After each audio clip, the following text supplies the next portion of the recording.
Hi, I'm Sarah. Welcome back to Darklight Archives, where the macabre meets the intriguing. Today we're diving into the dark corners of history to uncover the top 5 morbid traditions you won't believe exist. These are not tales of fiction, but chilling, factual practices from our past. Let's begin. In 18th and 19th century Britain, particularly in Wales and the English countryside, the role of the sin eater was a morbid necessity for many. When someone passed away, families would hire a sin eater to absolve the deceased of their sins. How? By consuming a piece of bread or drinking wine placed on the corpse. The idea was that the food would absorb the sins of those no longer alive, and the sin eater, now polluted, would carry those sins away. This practice fell out of favour by the late 19th century, but remains a chilling example of blending faith and folklore with the end of life. In the Tibetan plateau, where the rocky terrain makes traditional burials nearly impossible, a practice known as sky burial became a sacred ritual. The deceased's body is carefully divided into pieces and left for vultures to consume, symbolizing the impermanence of life and the cycle of nature. While it may seem shocking to outsiders, this practice is an act of profound spiritual significance, aligning with Buddhist beliefs about detachment from the physical form.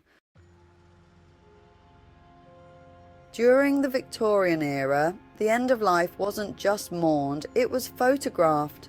Known as post-mortem photography, this tradition involved posing the deceased to look as though they were still alive. Families would often prop up the body, paint open eyes onto eyelids, or surround them with personal belongings. These photographs served as cherished keepsakes at a time when the end of life was more commonplace and photography was still a novelty. While the images can be unsettling to modern eyes, they offered a way for families to memorialize their loved ones in an era where life was fleeting. In Japan, a select group of Buddhist monks practiced Sokushin Butsu, a form of self-mummification. Over years, they would slowly reduce their food intake, eating only nuts, seeds, and tree bark to eliminate body fat. They drank a toxic tea made from the sap of the urushi tree to preserve their bodies and deter decay. When they felt ready, they would entomb themselves alive in a meditative position, ringing a bell daily to signal they were still alive. When the bell stopped, they were left undisturbed for 1,000 days. If their body remained intact, they were revered as enlightened beings. A shocking and deeply spiritual tradition. In Madagascar, the end of life is not the end of family bonds. The Famadihana, or turning of the bones, is a joyous yet macabre tradition. Families exhume their deceased loved ones, rewrap them in fresh cloth, and dance with the bodies in celebration. It's believed this ritual helps those no longer living move closer to the afterlife and strengthens familial ties. While it might seem strange to outsiders, to the Malagasy people, it's an act of love and respect.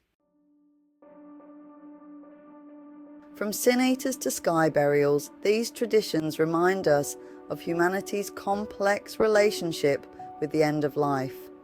They're a mix of reverence, fear, and a quest for meaning in the unknown. If you enjoyed this journey into the morbid and mysterious, don't forget to like, subscribe, and share my video. Until next time, stay curious and keep the light shining in the darkness.